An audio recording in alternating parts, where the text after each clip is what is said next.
तो हेलो, कैसे हैं आप लोग? उम्मीद करता हूँ कि आप लोग अच्छे होंगे। आज मैं बताने वाला हूँ आपको भारत के जांच एजेंसियों के बारे में, जैसे कि सीआईडी, सीबीआई, ईडी, एनसीबी। इन सब के बारे में आपको बताने वाला हूँ अच्छे से कि इनका फुल फॉर्म क्या होता है, ये कैसे काम करती है, इसका मुख्यालय कहाँ है।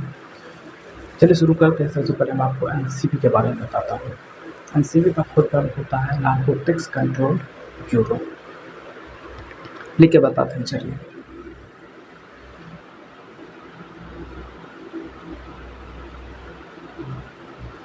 एनसीबी, ठीक है। इसका फुल फॉर्म जो होता है narcotics narcotics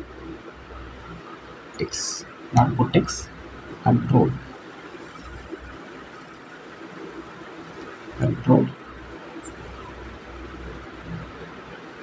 bureau. Narcotics control bureau इसका फुल फॉर्म होता है, ठीक। एनसीबी का फुल फॉर्म होता है नारकोटिक्स कंट्रोल ब्यूरो होता है। इसको हिंदी में बोलते हैं स्वापक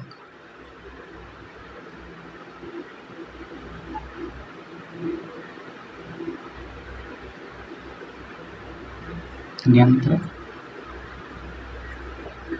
ब्यूरो। स्वापक नियंत्रण ब्यूरो, या फिर इसको ये भी कह सकते हैं नशीले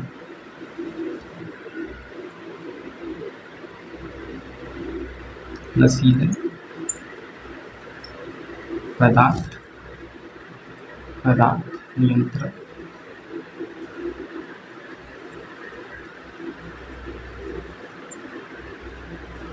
ऊपर की तरफ होता है नियंत्रण ब्यूरो, ठीक है। स्वापक नियंत्रण ब्यूरो बोलिए या फिर नशीली पदार्थ नियंत्रण ब्यूरो बोलिए, ठीक है। इसका स्थापना जो हुआ था, स्थापना को बोलते हैं एस्टेब्लिशमेंट। स्थापना ये हुआ था आपको 17 मार्च 1986 को। इसका मुख्यालय हेडक्वार्टर,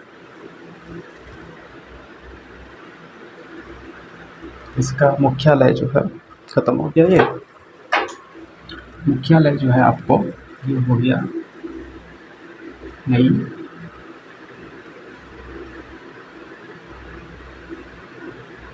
नई दिल्ली, ठीक है, नई दिल्ली। ये भारत का एक क्या है, गुप्तचर संस्थान है जो भारत के अंदर, ठीक है, भारत के अंदर क्या करता है, नशीली पदार्थों का, जैसे हो गया ड्रग्स, गांजा, ठीक है, कोकीन, इन सब चीज़ों का दुरुपयोग, उपयोग या फिर स्मगलिंग होता है, ठीक है। इन सब का ये जांच करता है। जैसे कि कुछ दिन पहले आर्यन खान जो पकड़ा गया था, वो ड्रग्स के केस में पकड़ा गया था, जिसको एनसीबी के ऑफिसर समीर वानखेड़े ने पकड़ा हुआ था, अरेस्ट किया हुआ था। तो एनसीबी का काम है कि हमारे देश के अंदर कहीं भी अगर इलीगल तरीके से, वैसे तो हुआ इलीगल तरीके से, अवैध रूप से अगर कहीं भी नशीला पदार्थ जैसे कि ड्रग्स, गांजा हो गया, अगर कहीं भी ये स्मगलिंग होता है, उसको अगर पता चल गया तो वो एक चार्जशीट तैयार करती है जिसके अंदर वो कार्रवाई करती है। तो हमारे देश में एनसीबी का काम क्या है कि नशीली पदार्थों का जो है ना वो जांच करना। ऐसा नहीं है कि ये एनसीबी जो है वो नशीले पदार्थों का जितना भी काम हो रहा है उसको ख़त्म कर, जैसे बिहार में बंद है, तो बंद तो है लेकिन बंद है लेकिन बिक रहा है, तो पूरा तो 100% वो ख़त्म नहीं कर पाता, लेकिन हाँ जैसे खुले में बिक रहा है उसको ये नहीं कर सकता है, ठीक है। एनसीबी इस पर कार्रवाई करती है, ठीक है। खुले में आपने बचा नहीं सकता, ड्रग्स नहीं होता है तो ड्रग्स के केस आते हैं कैसे हैं, इसका मतलब है मिल रहा है। तो ये 100% तो एब्सोल्यूट नहीं है कि एनसीबी ख़त्म कर देता है ऐसे केसों को, लेकिन हाँ एक हद तक कंट्रोल में रखता है। एनसीबी का ये काम है। आई होप एनसीबी को आप अच्छे से समझते होंगे। चलिए शुरू कर, आप जो है ना नेक्स्ट हम करते हैं CBI.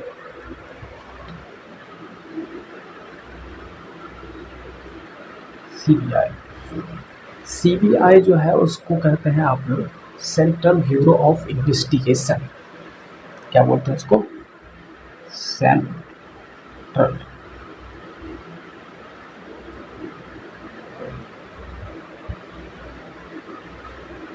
Bureau of investigation, investigation, central bureau of investigation इसका फुल फॉर्म है, इसको बोलते हैं हिंदी में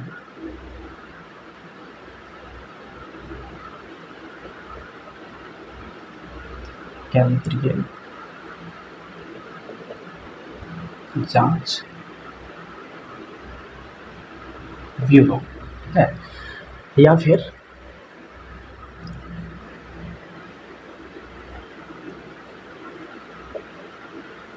केंद्रीय अन्वेषण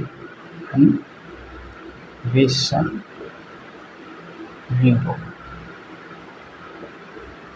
केंद्रीय अन्वेषण ब्यूरो कहते हैं। इसका स्थापना जो हुआ था, स्थापना हुआ था वो 1 अप्रैल 1963 ईस्वी, ठीक है।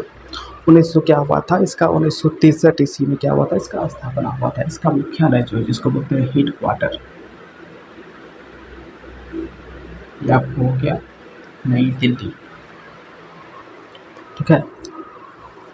1963 में हुआ था, इसका मुख्यालय जो है नई दिल्ली है। सेंट्रल ब्यूरो ऑफ इन्वेस्टिगेशन, केंद्रीय जांच ब्यूरो, ठीक है, केंद्रीय जांच ब्यूरो और केंद्रीय अन्वेषण ब्यूरो, इसका स्थापना जो हुआ था, इस्टेब्लिशमेंट बोलते हैं स्थापना को, ठीक है, 1 अप्रैल 1973 में हुआ था। इसका मुख्यालय जो है नई दिल्ली है ना, नई दिल्ली, ठीक है, नई दिल्ली जो है इसका मुख्यालय है।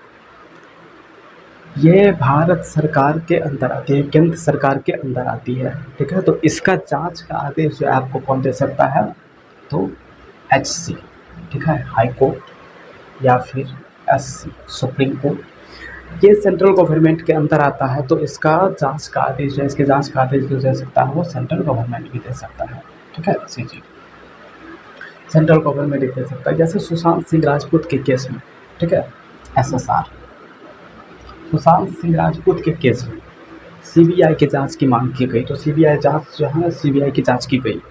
उसके बाद कुछ चैट्स सामने आए, तो जिससे पता चला कि उसमें जो है ना ड्रग्स का भी मामला है, तो उसमें क्या हुआ, तो NCB भी जांच करने लगी। फिर सुशांत सिंह राजपूत के परिवार वालों ने कहा कि इसमें कुछ पैसा का भी मामला है, तो फिर कौन आ गया, ED, कौन जांच करने लगा, ED। पैसा के मामले की जो भी जांच करती है वो ED करती है। आगे आप लोग को बताते हैं ED के बारे में। तो SSR जो है सुशांत सिंह राजपूत के केस में CBI जांच कर रही थी। ये क्या है, सेंट्रल ब्यूरो ऑफ इन्वेस्टिगेशन। इसका काम क्या है, तो ये हत्या, ठीक है, ये हत्या, बलात्कार, रेप, वसूली, ठीक है, इलीगल तरीके से कहीं भी अगर कोई काम हो रहा है तो उसको जांच करता है। यहाँ तक कि पब्लिक सर्वेंट जैसे कोई DM ही भ्रष्ट है, ठीक है, तो उस पर भी ये अच्छे से कार्रवाई करता है। हत्या और राष्ट्रीय सुरक्षा से जुड़े मुद्दे को भी ये अच्छे से जांच कर लेता है। इसी तरह से इसमें जो है एक बात कि 2021 का लेटेस्ट डाटा जो है, जिसके अनुसार पता चलता है कि 700 केसेस, ठीक है, CBI के पास भ्रष्टाचार के, ठीक है, करप्शन के केस पेंडिंग है। अभी ऐसा नहीं है कि ये काम अच्छे तरीके से नहीं करती है, काम अच्छे तरीके से करती है, लेकिन विगत कुछ वर्षों से इस पर जो है ना आरोप लगता है कि ये सत्ताधारियों के इशारे पे काम करती है। मुझे नहीं पता कितनी बात में सच्चाई है, लेकिन जो भी है लोग तो कहती है कि ये सत्ताधारी के इशारों पे काम करती है। मैंने इसीलिए बताया क्योंकि अभी मनीष सिसोदिया के घर में भी जो है ना CBI का रेड पड़ा है। बिहार में 28 राजद के 28 विधायकों पे भी CBI का रेड पड़ा है। तो ये अच्छे तरीके से काम करती है और ये जो है केंद्रीय एजेंसी है, एजेंसी करती है। उसके बाद धोखाधड़ी का केस लेता है, ये धोखाधड़ी, ठीक है, धोखा का केस है, साइबर क्राइम, धोखाधड़ी, साइबर क्राइम, ठीक है, इन सब केसों को ये देखा, हरण सामने बलात्कार, इन सब केसों को करती है, चार्जशीट तैयार करती है, जिसके अंदर उसको अरेस्ट करके गिरफ्तार करती है, ठीक है। तो आई होप कि इसको भी आप अच्छे से समझ के होंगे CBI को, ठीक है। इसको मिटाते हैं, फिर आपको बताते हैं ED।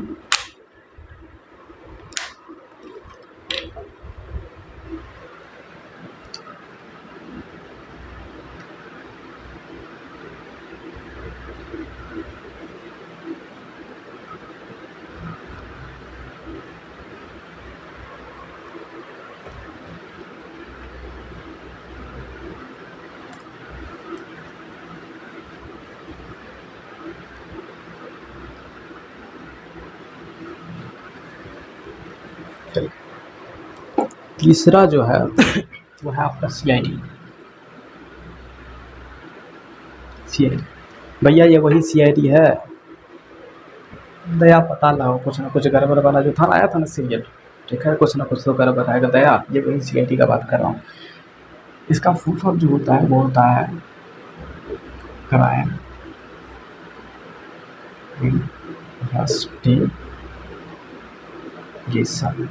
इन्वेस्टिगेशन डिपार्टमेंट, ठीक है, क्राइम इन्वेस्टिगेशन डिपार्टमेंट। इसको बोलते हैं अपराध जांच विभाग, अपराध जांच विभाग, ठीक है। ये राज्य सरकार के अंदर आती है। राज्य सरकार का एक पुलिस का जो खुफिया एजेंसी होता है ये है, ठीक है, क्राइम इन्वेस्टिगेशन डिपार्टमेंट। ये आपको हो गया हत्या, बलात्कार, ठीक है, वसूली, ये भी वही करती है, लेकिन ये स्टेट लेवल पे काम करती है। भारत सरकार के नहीं, ये राज्य सरकार के अंदर ये काम करती है, ठीक है। ये राष्ट्रीय सुरक्षा के मुद्दों पर भी काम करती है, राष्ट्रीय सुरक्षा के लिए भी ये काम करती है। जैसे कहीं अटैक हुआ, ये सब की जांच करता है ये, ठीक है। और जैसे कि आपने सीरियल में देखा है ये कैसे काम करते हैं, मर्डर वर्डर जो होता है उसका जांच करता है। क्राइम इन्वेस्टिगेशन क्या है, क्राइम इन्वेस्टिगेशन डिपार्टमेंट, ठीक है, CID। उसके बाद आता है आपको ED, ठीक है।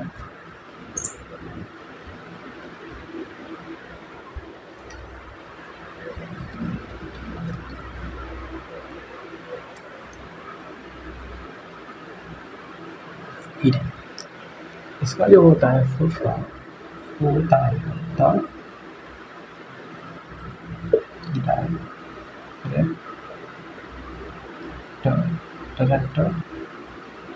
डायरेक्टरेट ऑफ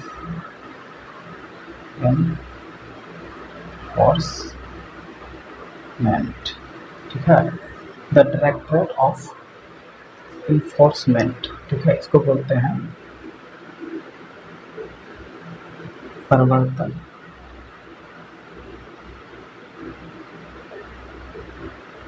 निर्देशालय, ठीक है, द डायरेक्टरेट ऑफ इन्फोर्समेंट, ये भारत सरकार की, ठीक है ना,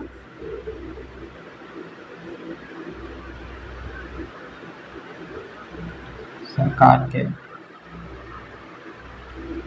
वित्त मंत्रालय,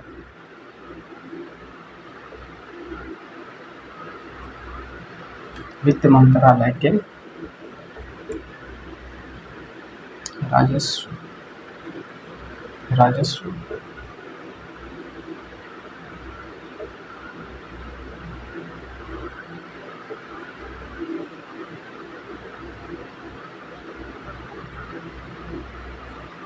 आती है। भारत सरकार के वित्त मंत्रालय के राजस्व विभाग के अंदर आती है।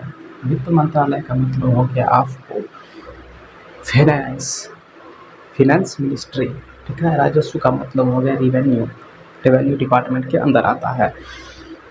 तो ED का काम होता है, ED जो जांच करती है वो आम लोगों पे, छोटे मोटे लोगों पे नहीं करती है जांच, ठीक है।